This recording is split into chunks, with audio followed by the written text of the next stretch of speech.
Ali Muhammad. Alhamdulillah, bersyukur kepada Allah Subhanahu wa Ta'ala.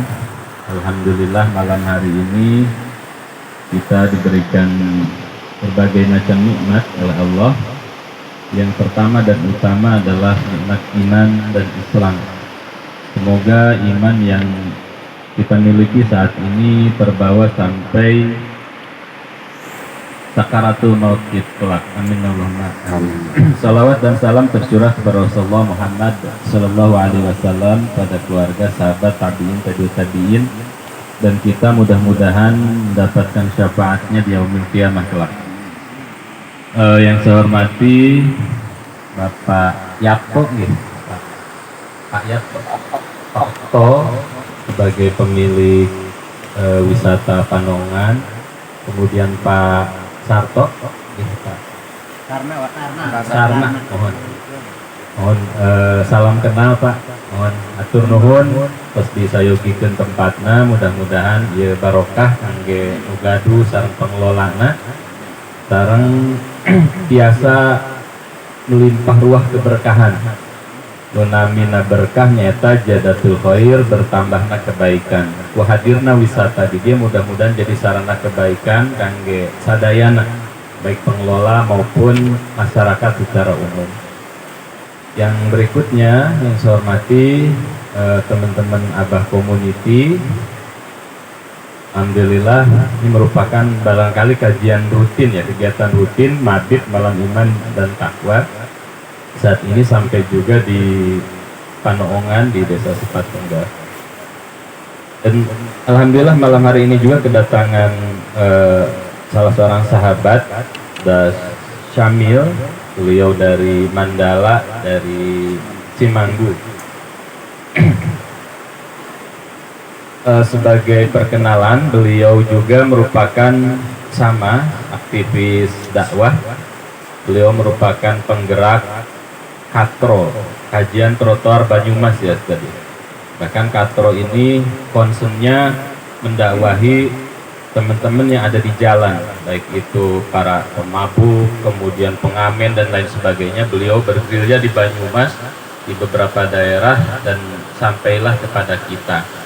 Bahkan Katro ini sudah ada di seluruh Indonesia, yang memang fokus concernnya itu untuk mengajak saudara-saudara kita yang barangkali belum mendapatkan hidayah untuk kembali ke jalan Allah.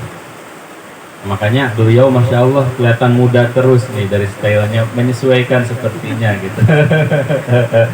Gitu. Terus berikutnya beliau sendiri saat ini bersama saya itu sedang merintis komunitas Jadi Bisa. Komunitas Jadi Bisa ini komunitas, kalau abah mah khusus abah-abah gitu, nukara rolot harusan gitu kan. Kalau tadi Katro untuk katakanlah anak-anak jalanan, kalau Jadi Bisa itu concernnya di anak muda. Jadi Bisa itu membawa branding, ngaji, life skill dan dakwah gitu. Nah, mohon maaf saya perkenalkan sedikit Jadi Bisa, barangkali nanti bisa bersinergi ke depannya. Betul. Jadi ngaji, life skill dan dakwah. Jadi anak-anak muda itu di Jadi Bisa itu akan kita ajak untuk mengkaji Islam. Yang mana saat ini anak-anak muda kita mulai banyak kehilangan arah. Nah, di Jadi Bisa itu yang pertama akan ada kajian. Tentunya kajiannya juga menyesuaikan dengan gaya mereka, style mereka, baik itu melalui musik, melalui konten kreator dan lain sebagainya, media sosial dan lain-lain. Terus ada juga di Jadi Bisa itu life skill. Kebetulan beliau ini seorang musisi juga, kemudian seniman baik itu melukis ya Ustaz, maupun lagu. Beliau sudah menciptakan beberapa karya, termasuk lukisan-lukisan abstraknya pun sudah banyak terjual ke beberapa daerah. Nah, jadi life skill anak-anak muda itu tidak hanya kita ajak ngaji, tapi kita berikan life skill untuk bekal dia hidup. Ada kalanya anak-anak muda itu kan asasnya manfaat. Apa sih ngaji itu? Kalau biasanya nanti hadiahnya surga, itu biasanya kurang tarik Pak. Tapi kalau hadiahnya nanti kamu diajari bisa melukis, kamu diajari bisa kerajinan tangan, kamu diajari bisa ini, bisa itu, harapannya lebih tertarik untuk bergabung menjadi Bisa. Selain ngaji, life skill, dan berikutnya adalah dakwah. Gimana caranya mereka itu dijadi bisa setelah kita bina, setelah kita berikan pelatihan, mereka pun disarankan untuk mengajak teman-temannya yang lain untuk bergabung, yaitu melalui dakwah. Tentunya dengan cara mereka, dengan gaya mereka gitu. Nah itu. Nah, dan alhamdulillah jadi bisa ini sudah di Majenang sudah hadir, bahkan kemarin terakhir di Karangpucung, di Cimanggu, bahkan rencana Majenang dan Sidarja ini sedang digarap ya. Insya Allah on progress seperti itu. Dan mohon doa dari semuanya, mudah-mudahan apapun kebaikan, baik itu abah, yayasan maupun apapun itu yang Allah titipkan kepada kita, ini menjadi wasilah kebaikan. Justru kita itu harus merokos akan kebaikan dan bersinergi di dalamnya, saling bahu-membahu untuk bersama-sama kita mengarungi kehidupan ini. Yang namanya kita di dunia tadi disampaikan oleh Ketua Abah Community, kita hidup untuk ibadah, dan di dunia ini hanya sebentar, kita hanya mengembara. Kalau bahasa Jawanya itu urit kurang numpang ngombe, cuma sebentar sekali. Baru kemarin kita menikah, kita punya anak, punya cucu, sekarang rambut sudah mulai memutih, gigi sudah mulai tanggal misalkan. Nah ini pun cuma sebentar sekali kita hidup di dunia ini. Nah itu teman-teman sekalian, mungkin perkenalan mukadimah dari Jadi Bisa. Dan untuk malam ini rencananya ada duet nih, duet maut ya. Kalau dulu itu ada almarhum Kiai Haji Zainuddin MZ ya, dengan Bang Haji itu ada apa dulu? Nada dan Dakwah ya. Nah dulu itu kan Masya Allah sempat booming di era tahun 90-an. Dan saat ini barangkali almarhum sudah tiada dan Bang Haji ditinggal sendiri, tinggal sama Aninya aja Pak Eko. Gitu. Anis pergi juga terlalu gitu. Gitu. Jadi malam hari ini insya Allah pada mungkin bukan tausiah ya, ngobrol bareng, sharing bareng. Harapannya nanti teman-teman bisa ngobrol terkait bagaimana sih kita menyelami kehidupan ini. Kita hidup tadi teman-teman, kita hanya sebentar, dan di hidup yang sementara ini kita bagaimana caranya sebanyak-banyaknya mengumpulkan amal untuk bekal kita di akhirat. Atau manis-manis. Gitu. Walaupun memang teman-teman ini tidak mudah. Saya pikir teman-teman sendiri untuk datang ke sini itu berjuang meninggalkan berbagai kenikmatan hidup. Malam-malam bok enaknya kelon sama istri ya Pak Eko ya. Apalagi istri lagi hamil muda nih Pak Eko. Harusnya lagi manja-manjanya. Ini kan Pak Eko berjuang meninggalkan istri yang sedang manja-manjanya, yang sedang lucu-lucunya itu ditinggalkan. Gitu. Ya, yang lain barangkali demikian. Ada sofanya yang empuk, ada kasurnya yang nyaman, ada istri yang manja, ada anak-anak yang senantiasa ngeglendoti. Itu semua kita tinggalkan, kenikmatan, kenyamanan hidup saat ini di rumah kita masing-masing. Dan kita berangkat ke sini semata-mata kita niatkan karena Allah Subhanahu wa Ta'ala. Insya Allah tiada yang lain. Karena memang Allah menyebutkan di dalam Al-Quran itu, Allah berfirman, A'udzubillahi minasyaitonirrajim, walal akhiratu khairul laka minal ula. Jadi akhir itu atau akhirat itu lebih baik daripada permulaan, daripada dunia ini teman-teman. Jadi segala kenyamanan hidup, istri yang cantik, istri yang manja, anak-anak yang gemesi, yang imut-imut, kasur yang empuk, itu tidak ada apa-apanya dibandingkan kenikmatan akhirat. Dibandingkan surga tidak ada apa-apanya. Kita tahu bagaimana para sahabat Rasulullah SAW. Ada kisah Hanzalah yang sering saya sebutkan. Beliau baru menikah. Setelah menikah sedang malam pertama ada panggilan hayya alal jihad. Ayo kita berjihad. Ternyata istrinya yang baru dia gauli, baru malam itu dia harus tinggalkan. Dia lompat dari kamar tidurnya untuk memakai baju, kemudian terjun ke medan jihad. Karena dia tahu walal akhiratu khairul laka minal ula. Istri yang tadi yang baru dinikahi, kenyamanan malam pertama. Bok paling indah itu malam pertama, betul? Betul. Malam pertama sampai 3 bulan. Gitu biasanya pas masih ada uang kondangan. Kalau udah uang kondangan habis biasanya mulai mumet gitu. Biasanya kayak gitu. Panggilannya masih ayang bebek. Tapi kalau udah 3 bulan udah mulai itu. Gak enak sama mertua, uang kondangan udah habis. Udah mulai ruwet, mumet gitu ya. Bahkan Bajaro sampai sekarang masih berlangsung. Malam pertamanya maksudnya. Makanya salah satu kenikmatan orang mukmin ketika wafat menunggu hari kiamat, dia tidurnya seperti malam pertama, karena ini saking indahnya, saking nikmatnya malam pertama, sehingga digambarkan orang yang beriman ketika wafat menunggu kiamatnya seperti merasakan malam pertama. Dalam beberapa riwayat demikian. Jadi sungguh keliru teman-teman sekalian ketika hidup yang sebentar ini, hidup yang sementara ini kita korbankan akhirat hanya untuk demi kenikmatan sesaat. Dan insya Allah Ustadz Abu Syamil beliau punya sebuah lagu yang akan dibawakan terkait dengan hal ini, tentang hidup kita yang sebentar, kita hanya mengembara di dunia ini. Dan ini ciptaan sendiri ya Ustadz, ciptaan sendiri. Kemudian dalam hidup ini memang tidak mudah. Kita tahu akhirat itu lebih baik daripada dunia, tetapi dalam faktanya kehidupan ini kadang-kadang melenakan. Kadang-kadang kita lebih nyaman hidup di dunia ini, bahkan kita berat meninggalkan kehidupan ini. Bahkan naudzubillah, jangan sampai ketika sakaratul maut kelak kita itu malah berat meninggalkan usaha kita. Kita berat meninggalkan istri kita. Kita berat meninggalkan anak-anak kita, tidak mau bertemu dengan Allah Subhanahu wa taala. Tetapi ketika itu sudah selesai, tanggung jawab sebagai kepala keluarga kita tunaikan.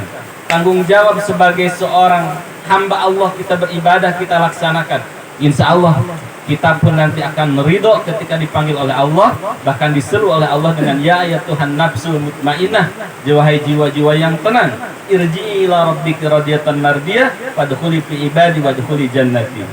Masuklah ke dalam kelompok hambaku dan masuklah ke dalam surga kata Allah Subhanahu wa taala. Insya Allah. Ini nafsul mutmainnah butuh proses, butuh perjuangan. Apalagi di era saat ini yang kita disibukkan dengan ekonomi, dengan hutang-hutang, dengan kondangan-kondangan gitu ya, dan lain-lain. Nanti di lagu beliau hal ini insya Allah akan dirangkum dalam sebuah bait syair dan akan beliau saroh nanti mungkin sedikit. Monggo silakan Ustaz. Assalamualaikum warahmatullahi wabarakatuh. Alhamdulillah, asyhadu an la ilaha illallah, Allahumma shalli ala Muhammad wa ala alihi wa ashabihi ajma'in. Amma ba'du. Perkenalkan, saya tadi sudah dikenalkan, saya Abu Syamil, bapaknya Syamil. Kesini karena undangan dari abah-abah semua di komunitas abah, tapi ada juga yang bukan abah ya. Calon apa? Calon abah insya Allah. Yang penting kita calon penghuni surga. Amin.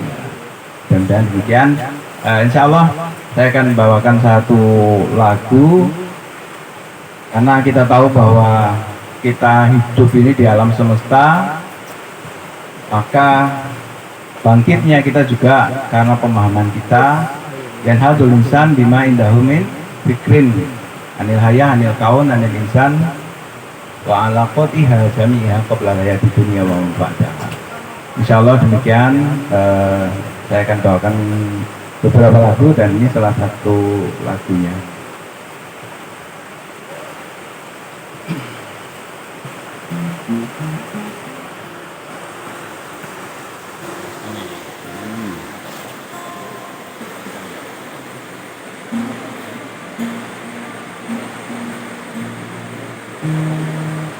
Gitarnya. Ada gitarnya.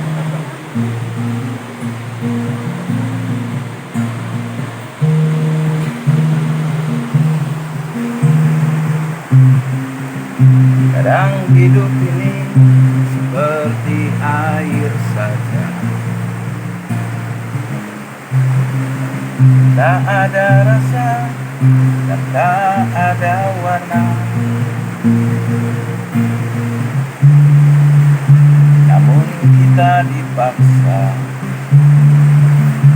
untuk meminumnya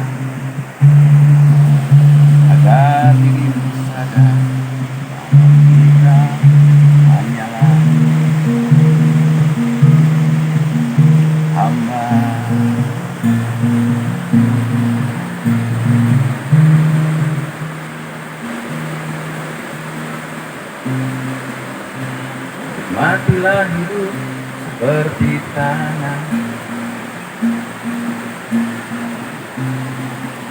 penuh rasa syukur, tak pernah marah.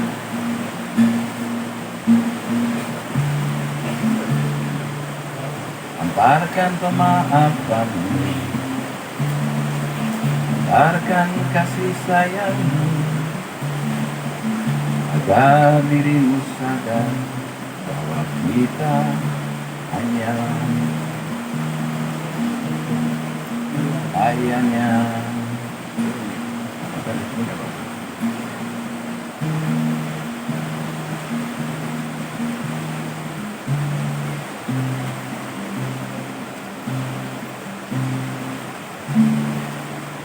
Bila doamu Allah kabulkan, Selamat. artinya dia ingin engkau merasakan bahwa dia maha kasih, maha sayang, maha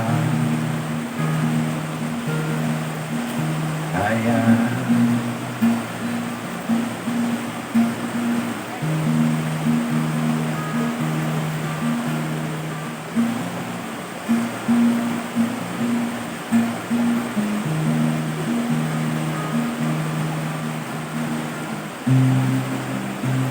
Jalanlah hidup seperti angin, sampaikan risalah selembut mungkin, didikan jiwa suci dari dengki dan angkara, agar dirimu sadar kita hanya membara.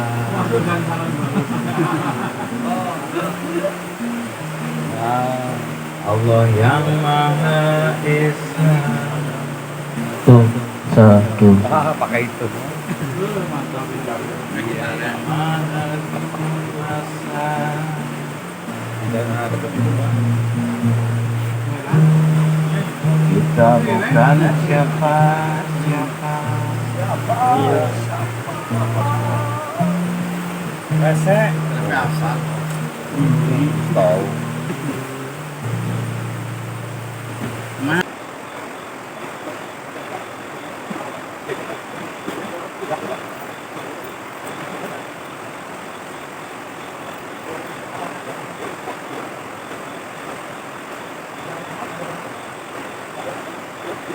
Alhamdulillahilladzi ahyana ba'da ma matana wa ilahin nusur.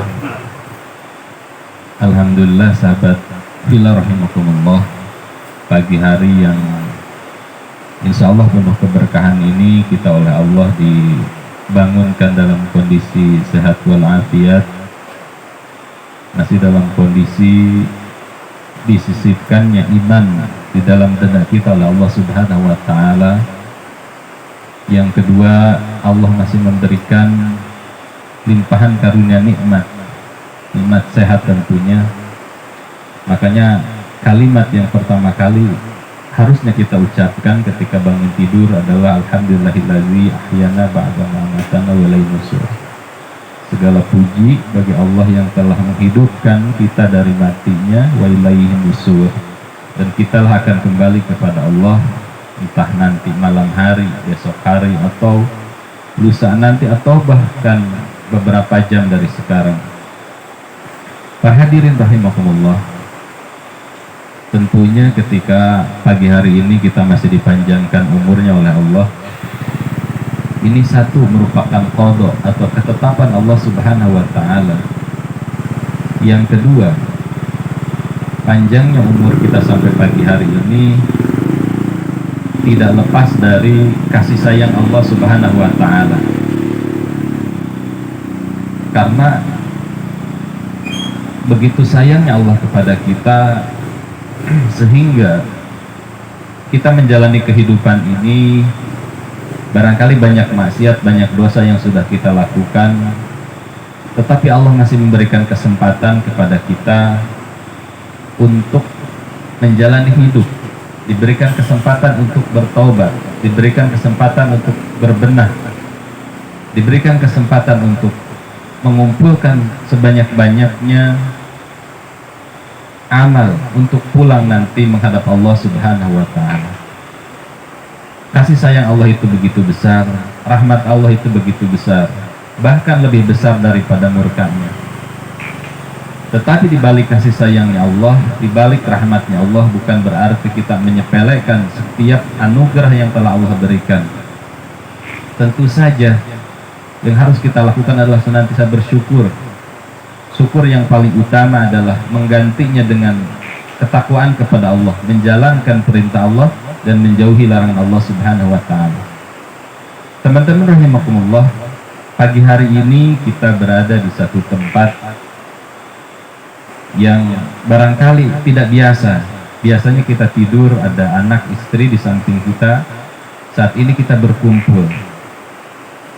Ada di hadapan kita, ada air yang mengalir begitu deras. Ada hawa dingin yang begitu meresap ke dalam tulang kita. Dan tentunya hal seperti ini bagi seorang beriman harusnya tidak dilewatkan begitu saja. Ada tafakur, ada tadabbur, ayat-ayat kauniyah, ayat-ayatnya Allah Subhanahu wa Ta'ala. Karena berapa banyak ayat-ayat dalam Al-Quran yang mengajak kita untuk memperhatikan ciptaan-ciptaan Allah Subhanahu wa Ta'ala. Dan salah satu cara untuk kita memperkuat keimanan kita, jalan menuju keimanan kepada Allah adalah menggunakan akal kita, senantiasa mentadaburi. Karena kata Rasulullah Sallallahu Alaihi Wasallam, kalau tidak salah dalam hadis qudsi, mohon maaf nanti kalau keliru silahkan di-cross-check, tafakkaru fillah la tafakkaru fi khalqillah la tafakkaru fillah. Pikirkanlah ciptaanku, kata Allah, jangan pikirkan aku. Nah, memikirkan ciptaan Allah menggunakan akal. Harapannya ketika kita mentadaburi ada sungai di depan kita, ini makin mendekatkan kita kepada Allah, makin menguatkan iman kita kepada Allah Subhanahu wa Ta'ala. Dan berapa banyak ayat-ayat di Al-Quran yang mengajak kita untuk memikirkan ciptaan Allah. Salah satunya yang saya kutip tadi di awal, afala yanzuruna ilal ibili kaifa khuliqat. Apakah engkau tidak memperhatikan bagaimana unta diciptakan? Belum lagi di Quran surat Ali Imran, Allah berfirman, inna fi khalqis samawati wal ard wa ikhtilafil laili wan nahar la ayatan li ulil albab. Sesungguhnya dalam penciptaan langit dan bumi dan pergantian malam dan siang terdapat tanda-tanda kebesaran Allah li ulil albab, yaitu bagi orang-orang yang berakal. Kita dikaruniai akal oleh Allah untuk memikirkan kebesaran Allah Subhanahu wa Ta'ala. Nah, untuk itu mari kita senantiasa mengganti rasa syukur yang telah Allah berikan, mengganti rasa nikmat yang telah Allah berikan dengan senantiasa bersyukur, menjalankan perintah Allah dan menjauhi larangan Allah Subhanahu wa Ta'ala. Teman-teman rahimakumullah, tidak bisa dipungkiri kita hidup di akhir zaman ini, kita seperti terseok-seok, kita seperti terpuntal-puntal gitu ya. Kita disibukkan dengan berbagai urusan duniawi kita, sehingga yang tadi malam dibahas, yang harusnya dakwah menjadi prioritas, yang harusnya sholat jamaah menjadi hal yang utama, tetapi ada kalanya kita disibukkan dengan perkara dunia. Dan ini sudah merupakan barangkali tabiat manusia. Ada kalanya manusia senantiasa lalai. Dan ini memang bisa dikatakan suatu kewajaran, tetapi bukan suatu kebenaran. Seperti itu. Walaupun setiap orang tentunya berbeda-beda. Ada yang kondisinya memang sibuk, betul-betul sibuk. Karena dalam Islam pun bukan agama yang doktrin betul-betul tidak realistis. Dalam fikih ada kaidah fikih skala prioritas. Ketika wajib bertemu dengan wajib, mana wajib yang harus diutamakan? Misalkan sholat jamaah di masjid wajib bagi yang wajib, tapi bagi yang tidak menganggap wajib atau sunnah muakkad, ketika ada keperluan lain yang di rumah yang lebih wajib, barangkali diutamakan yang wajib. Kecuali kalau teman-teman menganggap sholat berjamaah itu wajib, silakan prioritaskan yang wajib. Ini kembali ke ranah fikih. Teman-teman rahimakumullah, kembali kita katakan bahwa kita hidup di akhir zaman ini, kita terseok-seok, kita terpunta-punta. Karena apa? Karena sunatullahnya kaum muslimin itu hidup di dalam alam yang islami, di dalam satu kondisi yang mengkondisikan kita untuk bertakwa kepada Allah. Tetapi kita tahu, tadi saya membahas sebelum sholat subuh, kita nonton di TV banyak hal-hal yang nggak karu-karuan, gosip dan lain sebagainya. Nonton pindah ke internet, di sana rawan, banyak sekali resiko begitu besar. Kita hidup di alam kapitalis yang segala sesuatunya seolah-olah ini bukan sunatullahnya bagi kaum muslimin hidup di era saat ini. Nah ini kenapa gitu? Para sahabat dulu, mereka tadi saya katakan Hanzalah itu dia sampai berlari ketika malam pertama bersama istrinya ada panggilan hayya al jihad. Dia langsung lari untuk ke medan jihad. Tetapi ketika di tempat tidur kita ada hayya al sholah, kita tetap nyaman. Satu faktor keimanan. Yang kedua memang kondisinya. Kondisi kita saat ini yang barangkali seolah dipaksa untuk nyaman dengan kehidupan dunia. Ini berarti menandakan tantangan kita begitu besar, perhadirin. Para sahabat mereka hidup bersama Rasulullah Sallallahu Alaihi Wasallam. Mereka mendapatkan pembinaan langsung dari Rasulullah Sallallahu Alaihi Wasallam. Mereka di lingkungan mereka lebih terjaga karena ada aturan, ada Rasulullah Sallallahu Alaihi Wasallam dan para sahabat radhiyallahu anhum ajmain. Tetapi berbeda saat ini. Penjagaan kita hanyalah rasa ihsan, idrak silatubillah, merasa terhubung dengan Allah Subhanahu Wa Taala, muqarabah. Tetapi berbeda di zaman para sahabat Rasulullah Sallallahu Alaihi Wasallam. Kemudian tabi'in, tabi'ut tabi'in. Ketika rasa ihsan itu, merasa diawasi oleh Allah itu jebol, ada aturan yang menjaga mereka untuk senantiasa taat kepada Allah Subhanahu Wa Taala. Untuk itu saat ini kita seperti ikan yang tidak hidup di air, bukan pada tempatnya. Tetapi di balik semua itu bukan berarti kita mewajarkan diri ketika kita senantiasa lalai kepada Allah Subhanahu Wa Taala. Justru yang harus kita lakukan, kita berusaha. Kita berjuang melawan hawa nafsu kita berjuang mengkondisikan masyarakat kita berjuang menjadikan alam ini menjadi alam yang betul-betul Islam yang sesuai tuntunan Allah Subhanahu Wa Taala. Bukankah kita tahu para hadirin rahimakumullah, ketika Rasulullah Sallallahu Alaihi Wasallam wafat, bagaimana kita tahu begitu cintanya para sahabat terhadap Rasulullah Sallallahu Alaihi Wasallam. Mereka senantiasa ingin berdekat-dekatan dengan Rasulullah. Ketika Rasulullah tidak ada, Rasulullah dirindukan kehadirannya. Bahkan diibaratkan seandainya dalam sebuah peristiwa, ya Rasulullah, seandainya engkau melewati sebuah lembah, kami akan mengikuti engkau ya Rasulullah.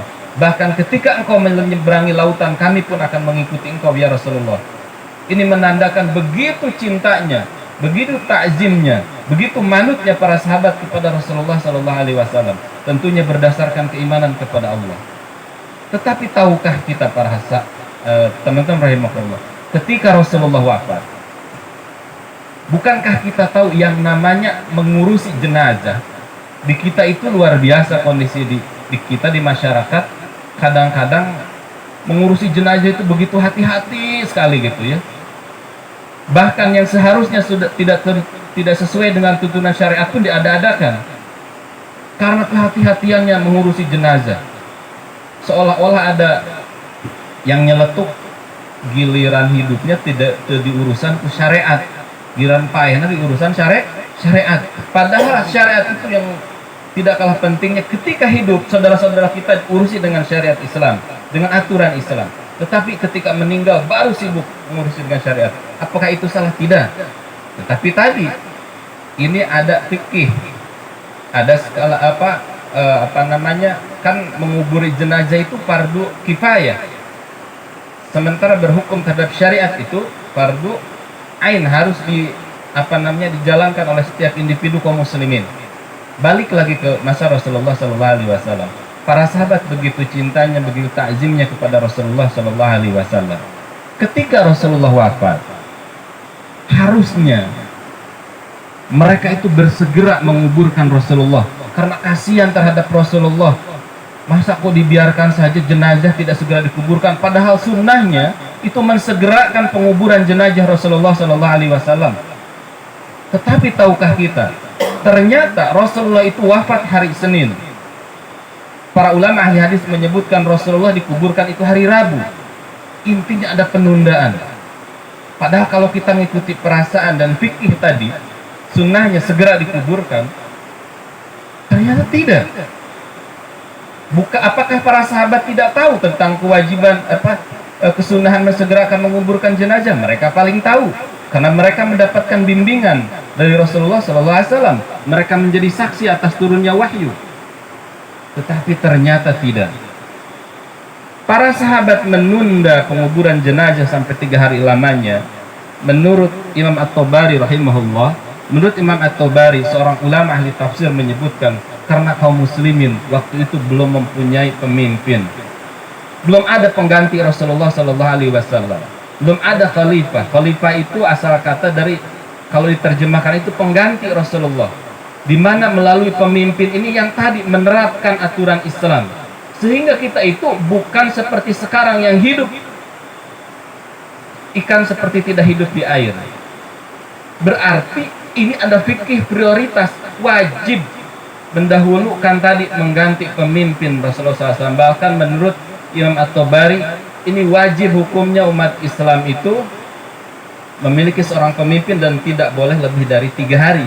Karena melalui pemimpin itu aturan-aturan tadi akan dipraktekkan. Tadi Ustaz Dodon cerita bahwa di Cilacap itu ketika bupatinya siapa Ustaz? Yang orang mana? Orang Tegal. Itu ketika beliau menjabat itu sampai larung laut, sedekah laut itu berhenti selama beliau menjabat seorang pemimpin bupati di Cilacap. Ini menandakan pentingnya kepemimpinan untuk menegakkan sebuah aturan, sebuah syariat. Jadi fokuskan energi kita ke situ, ke dakwah. Karena penegakan syariat itu bisa dilakukan dengan dakwah. Kita menyeru saudara-saudara kita untuk ke masjid, untuk sholat sunnah itu bagus. Tetapi barangkali ada kewajiban lain, kita dakwah, ta'muruna bil ma'ruf wa tanhauna 'anil munkar. Ada fikih prioritas yang lebih barangkali perlu kita utamakan dalam perjuangan ini, para hadirin rahimakumullah. Gitu. Supaya kita sendiri tidak hanya menjadi orang-orang yang salih. Salihun li nafsihi, hanya saleh untuk dirinya sendiri, tapi muslih. Salihun li nafsi wa salihun li ghairihi. Saleh untuk dirinya sendiri dan saleh untuk orang lain, mengajak orang lain ke jalan Allah Subhanahu wa taala. Melalui pentadaburan pagi hari ini, sunatullahnya sungai itu mengalir. Sunatullahnya sebentar lagi fajar akan segera, matahari akan segera terbit dan lain sebagainya. Alam begitu indah, berjalan secara harmoni. Dan semuanya terasa harmoni dan tentunya untuk kebaikan kita semuanya. Begitupun kita, ketika sunatullahnya kita hidup taat kepada Allah, hidup dalam aturan Allah, sunatullahnya akan terjadi harmoni dalam kehidupan ini, akan terjadi keindahan, akan terjadi rahmatan lil alamin. Untuk itu saya berwasiat kepada diri pribadi, ayo kita terus bergerak maju. Apa yang bisa kita lakukan, biarlah Allah melakukan apa yang tidak bisa kita lakukan. Perbanyak pergerakan kita, perbanyak uslub cara-cara kita dalam berdakwah. Bila perlu bangun jaringan lintas komunitas, tidak hanya satu komunitas, karena kita nggak bisa satu komunitas saja atau individu saja. Ada prioritas-prioritas dakwah yang barangkali saat ini lebih prioritas. Kita tahu banyak, setiap tahun berapa lulusan pondok pesantren, setiap tahun berapa ribu barangkali sarjana ahli agama. Tetapi kondisinya saat ini kaum muslimin belum begitu ideal.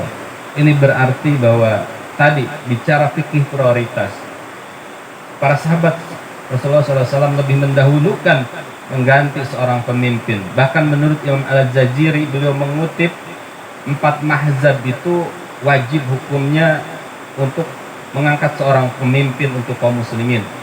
Jangankan urusan negara, sunnahnya dalam safar saja, kita perjalanan jarak safar, 3 orang kaum muslimin yang berjalan harus ada pemimpinnya.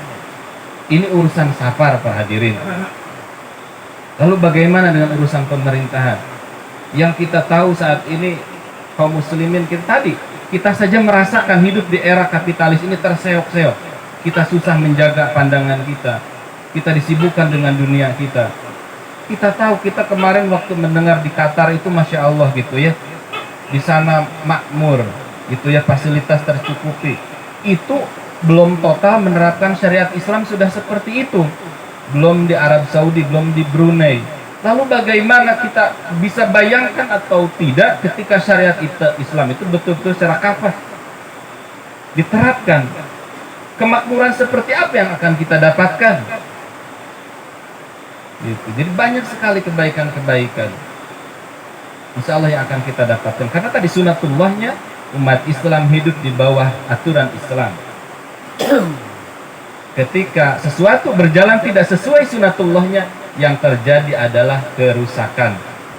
Kita tahu banyak terjadi gempa, banyak terjadi banjir, karena sunatullahnya tidak berjalan. Dhoharul fasadu fil barri wal bahri bima kasabat aydin nas. Telah nampak kerusakan di daratan dan di lautan, akibat ulah tangan-tangan manusia. Sunatullahnya alam begitu seimbang, oleh Allah sudah diciptakan sedemikian rupa, manusia merusaknya, sehingga yang terjadi adalah kerusakan.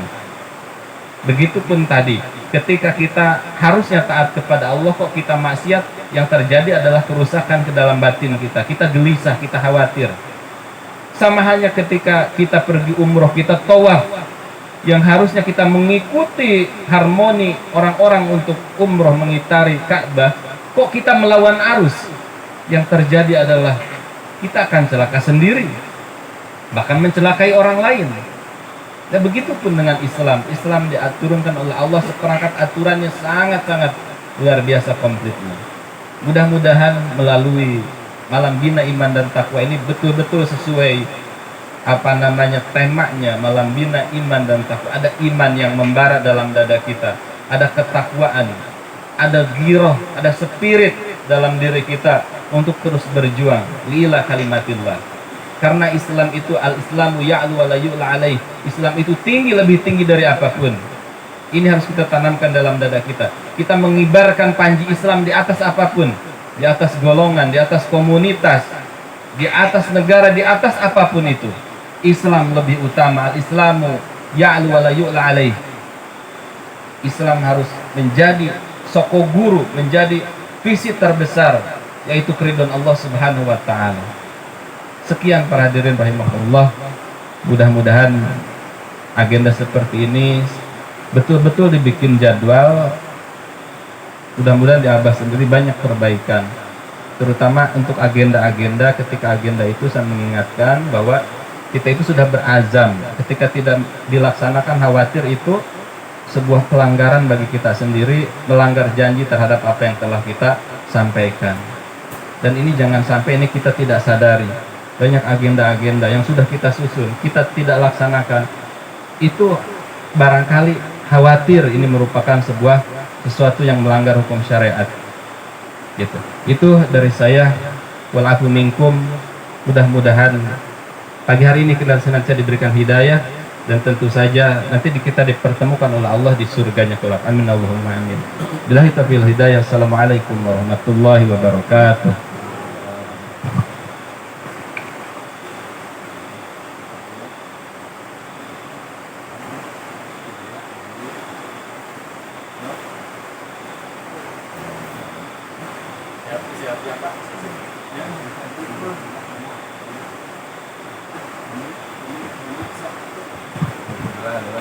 Assalamualaikum warahmatullahi wabarakatuh.